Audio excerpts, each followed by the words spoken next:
Hello there and welcome to another Masterclass Monday. So today's topic we're going to be talking about is comedy. Now there's a huge amount of variation when we talk about comedy and sort of in the arts, be it clowning routines or comic acting within a play, stand-up comedy, the list is endless. So I'm primarily going to be talking about sort of comic acting in a show. Maybe delving a little bit into clowning, but to be honest, both clowning and stand-up comedy could be entire multi-part masterclasses of their own. Now the other thing to point out is that comedy is an incredibly subjective medium, and so there might be a few things in this list that you find yourself in disagreement with, but I'll do my best to give some objective tips from my own performance experiences that have proven effective. So when making or performing comedy theatre, it's incredibly important to know sort of which character you are within a scenario. Whether you'll play a character who's a sardonic clown of the piece, the protagonist, or even the dame in a pantomime, they all play very differently in the same respective scene. For example, we expect a protagonist to almost be living the story. If it's their behaviour in the situation consistent with the performance, that is where the humour is found. This is dependent as to how fourth wall breaking your performance is, but an example of this would be a character who's hopelessly in love with their co-worker but is interrupted every time that they try to express it.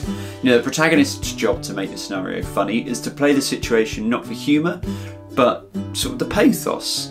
The more determined and heartfelt their interrupted confessions are, then the funnier the scene will start to become. The clown, however, can almost be the opposite. Think about a character like Buttons in a pantomime or a detective in a farce who's telling the story. The clown has the opportunity to comment upon the action, include the audience in their joke. They're often the person setting up or delivering the punchline. And they can feel that everything they do feels like it has a wink and a nudge to the audience alongside it. Unlike the protagonist, the clown invites the audience to be in on the joke. I suppose another basic difference could be that, for the protagonist, the situation is what is funny, and the clown themselves, the character, is funny. And so it's incredibly important to know which character you are in the scene. If the protagonist is trying to confess their love, but it's all with a wink and a nudge and a smirk to the audience, then it robs the punchline of its setup. It robs it of the pathos that's necessary, or that sort of creation of tension and release. It's also important to know your character's role sort of within the joke itself. Are they the butt of the joke? Are they delivering the setup or the punchline?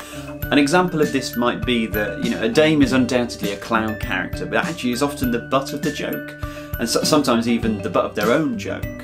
And knowing where you fit into a funny moment or scene is just so important, as every scene requires a mix of roles. Not everybody just trying to be funny in the same way. It can be very, very tempting when performing comedy to become a little bit indulgent when it comes to getting laughs. Having an audience laughing uproariously at whatever you're doing can be an intoxicating feeling, and it can sometimes lead to performers milking a moment too far, and in doing so, spoil or undercut a scene or an upcoming joke that's about to happen. I'm not saying rattle through your performance without any acknowledgement of audience reaction at all.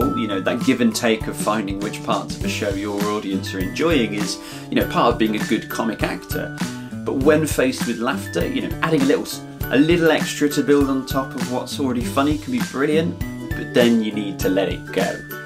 Comedy is reliant upon carefully timed builds and releases of tension. And if you stretch the release too far, then you are going to throw off the timing of the next build and consequently leave your audience with the memory of how a moment then eventually sort of ran out and didn't work, as opposed to them rolling on the floor laughing. Restraint is tough but necessary. Leave them wanting more, not feeling like your joke has outstayed its welcome. Corpsing in comedies is inevitable. It only takes the smallest thing to knock you off balance, and then suddenly you, and quite possibly everyone else on stage, have got the giggles. And this is fine. Accept it, because once it's happened, there's no stopping it. All you need to do is just do your best to get the scene back on track. The reality is audiences love it when performers corpse. It makes a performance feel special, as there was a moment that only they got to see.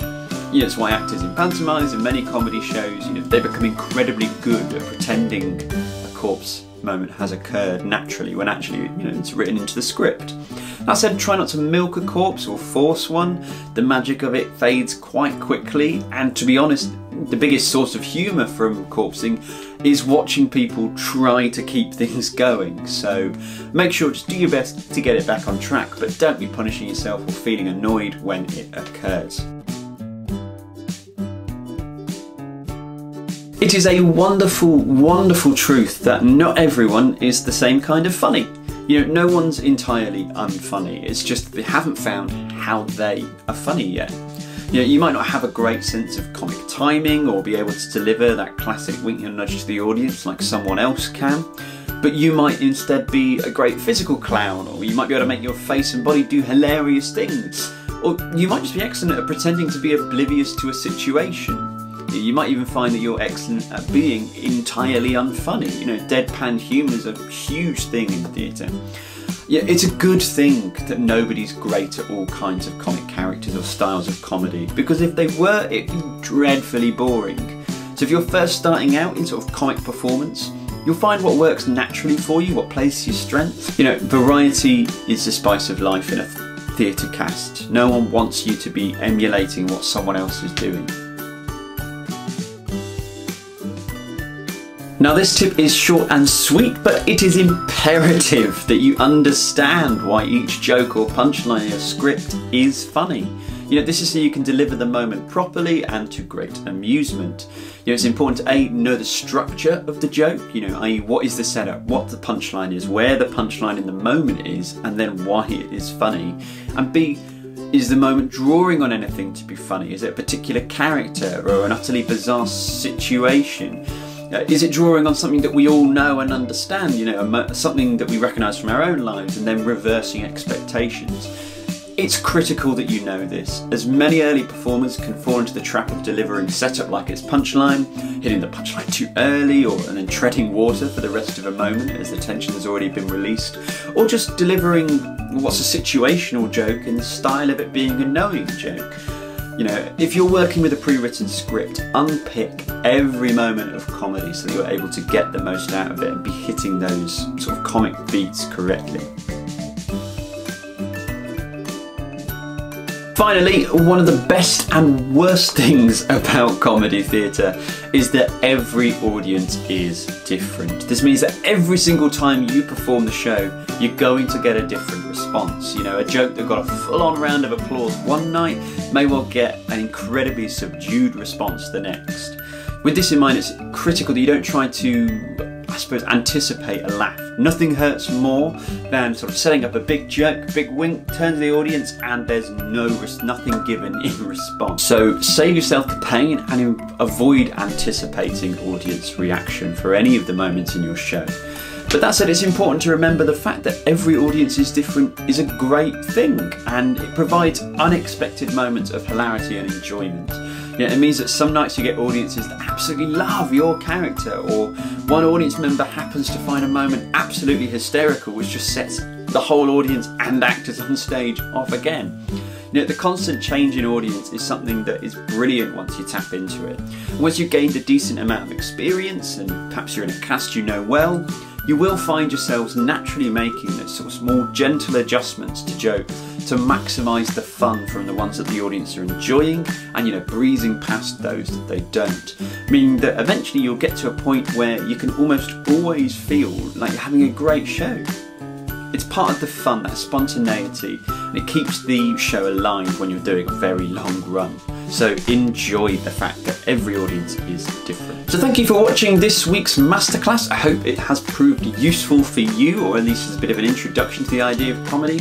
And I must say, as someone who was a serious actor and then ended up doing a 2-year stint of touring various comic performances, performing comedy on stage, I think, is perhaps the most fun that you can have as an actor. And I strongly recommend that everybody tries it at least once. So if you have any suggestions for something that we can cover in one of our upcoming masterclasses, do throw it down into the comments below, or email education@lichfieldgarrick.com. If not, I hope you have a fantastic week, and as always, stay safe, stay positive. and we'll see you soon.